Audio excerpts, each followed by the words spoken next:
semuanya, selamat siang. Perkenalkan, saya Alika dari kelompok 4 akan membawakan tentang identifikasi, analisis, dan evaluasi terkait berita yang kelompok kami pilih.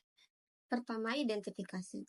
Berita yang kami soroti yaitu berita mengenai target Kementerian Ketenagakerjaan atau Menaker untuk menciptakan 1 juta lapangan kerja setiap tahunnya. Fokusnya adalah inisiatif pemerintah dalam meningkatkan jumlah lapangan kerja guna mengurangi pengangguran dan memperkuat perekonomian nasional. Ada beberapa poin utama dalam berita ini, yaitu pertama, ada target penciptaan 1 juta lapangan kerja baru per tahun. Dua, langkah-langkah pendukung termasuk program pelatihan dan peningkatan kualitas tenaga kerja. Yang ketiga, ada hambatan yang berpotensi seperti kondisi ekonomi, keterbatasan investasi, dan daya serap pasar kerja. Analisis. Target ini menunjukkan kebijakan proaktif pemerintah dalam menghadapi masalah ketenagakerjaan. Namun, realisasinya dipengaruhi oleh beberapa faktor. Pertama, ada faktor eksternal yaitu situasi ekonomi global, investasi domestik, dan perkembangan teknologi. Lalu kedua, ada internal, yaitu efektivitas program pelatihan kerja, ketersediaan anggaran, dan sinergi lintas kementerian. Tantangan utamanya itu terletak pada keberlanjutan program ini dalam waktu yang panjang. Selain itu, indikator keberhasilan harus jelas, seperti sektor mana yang menjadi prioritas dan bagaimana pemerintah memonitor dampaknya pada tingkat pengangguran. Yang terakhir, ada evaluasi keberhasilan. Target 1 juta lapangan kerja itu membutuhkan pertama, strategi terintegrasi, yaitu menghubungkan pelatihan tenaga kerja dengan kebutuhan industri, pengawasan dan evaluasi rutin, yaitu untuk mengukur efektivitas program, lalu ada kerjasama sektor swasta untuk mendorong investasi dan inovasi yang dapat menciptakan lebih banyak pekerjaan. Tanpa pelaksanaan yang konsisten, target ini berisiko menjadi janji kosong.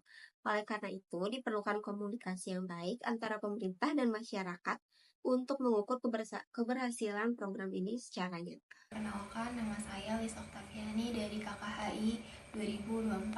Di sini saya akan menjelaskan mengenai klaim dan non-klaim. Contoh dari klaim antara lain yaitu Menaker menambahkan bahwa menciptakan lapangan kerja baru menjadi salah satu fokus utama Kemenaker dengan target 1 juta lapangan pekerjaan kerja baru per tahun. Itu termasuk ke dalam klaim faktual. Selanjutnya ada saat ini kami telah membina lebih dari 320.000 pelaku usaha toko kelontong dan pelaku UMKM melalui program Sampurna Retail Community atau SRC dan Sampurna Entrepreneurship Training Center SETC di bawah payung program keberlanjutan Sampurna untuk Indonesia. Itu juga termasuk dalam klaim faktual. Lalu contoh lain ada program Pekan Wirausaha Sragen Karanganyar, inisiatif yang sangat relevan bagi masyarakat di tengah situasi saat ini. Nah, klaim itu terbagi menjadi 3 jenis, ada faktual, nilai, dan juga subjektif. Sebuah klaim disebut klaim faktual jika mengatakan apa yang ada, yaitu disebut klaim deskriptif jika bersifat melukiskan sesuatu. Selanjutnya, sebuah klaim disebut klaim nilai jika mengatakan apa yang seharusnya atau menetapkan nilai, positif atau negatif. Pada suatu benda atau hal disebut klaim preskriptif atau bila bersifat mengarahkan. Keputusan nilai implisit contohnya banyak klaim, bahkan mungkin setiap klaim mengandung keputusan nilai implisit. Kita sering menemukan keputusan nilai implisit di dalam kata-kata yang digunakan dalam merumuskan suatu klaim.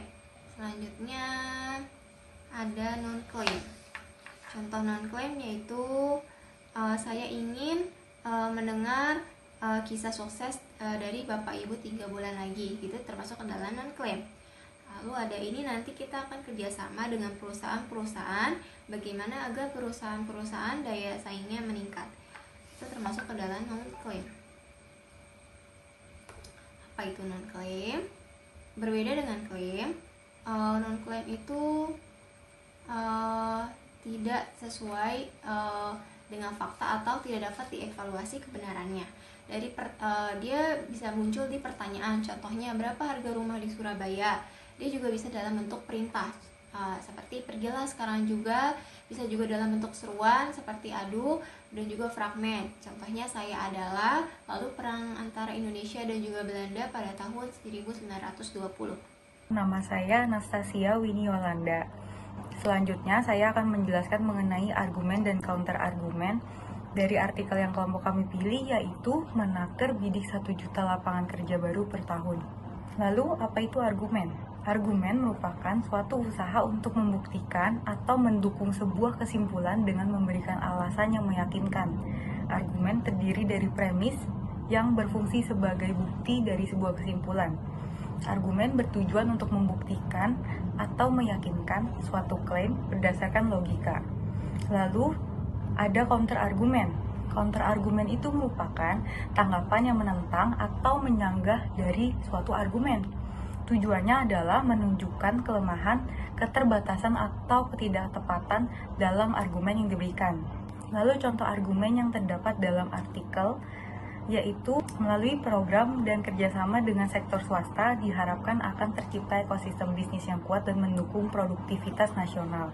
Ini merupakan sebuah argumen karena memiliki premis dalam kalimat kerjasama sektor swasta dan kesimpulan dalam kalimat mendukung ekosistem bisnis yang kuat dan mendukung produktivitas nasional, di mana kolaborasi antara pemerintah dan sektor swasta seperti PT HM Sampurna membantu membangun ekosistem bisnis yang kuat dan pada akhirnya mendukung pencapaian target 1 juta lapangan kerja per tahun.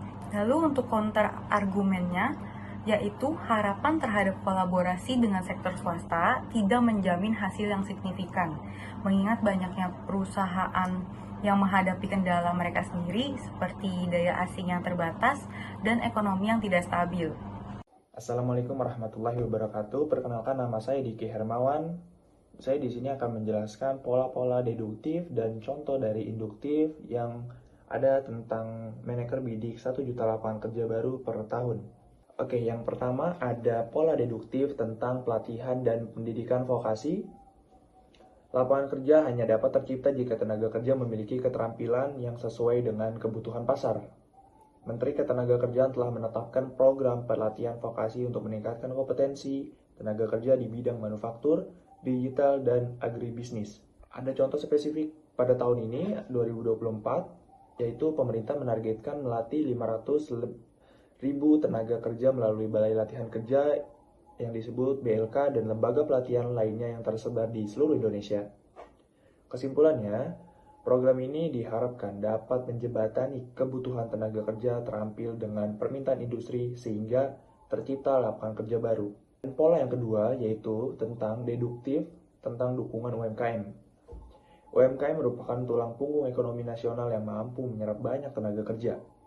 Pemerintah memberikan kemudahan perizinan, akses pembiayaan, dan pelatihan manajemen kepada UMKM. Contoh spesifiknya ada pada tahun ini, 2024, program KUR atau yang bisa disebut KUR dengan bunga rendah berhasil menjangkau lebih dari 2 juta UMKM di sektor kreatif dan agrikultur. Kesimpulannya yaitu langkah ini berpotensi menciptakan lebih dari 300.000 lapangan kerja baru melalui pengembangan usaha skala kecil dan menengah. Dan yang ketiga yaitu ada pola tentang investasi industri. Investasi di sektor industri mampu menciptakan ribuan lapangan kerja langsung dan tidak langsung. Menaker bekerja sama dengan Kementerian Investasi untuk menarik investor asing dan lokal ke kawasan industri. Contoh spesifiknya pada tahun 2024, pembukaan pabrik di sektor otomotif dan elektronik di Jawa Tengah diperkirakan menyerap 50.000 tenaga kerja baru. Melalui kebijakan pro investasi ini, target penciptaan 1 juta lapangan kerja per tahun lebih mudah tercapai. Nah, contoh induktifnya yaitu kasus spesifiknya ada di sebuah desa di Jawa Timur.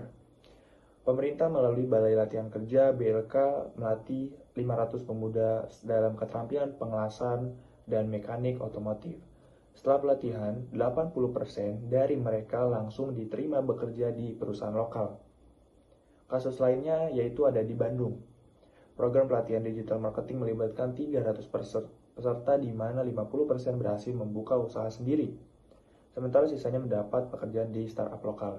Di Makassar, di pelatihan keterampilan agribisnis menghasilkan 200 petani muda yang mampu meningkatkan produktivitas dan mempekerjakan tenaga tambahan di kebun mereka.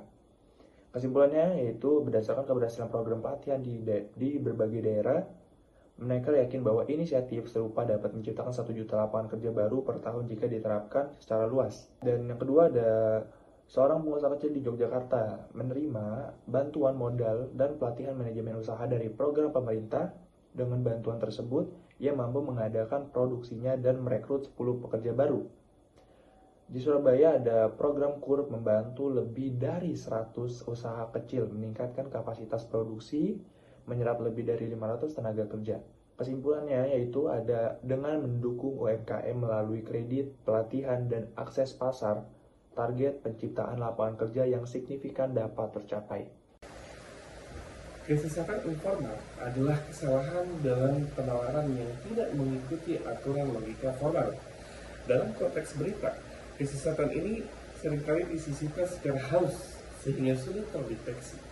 Mari kita coba menganalisis berita tentang Pekan Wirausahawan yang sedang kita bahas. Berita tersebut memberikan kabar positif tentang upaya pemerintah dan perusahaan dalam mendorong kewirausahaan.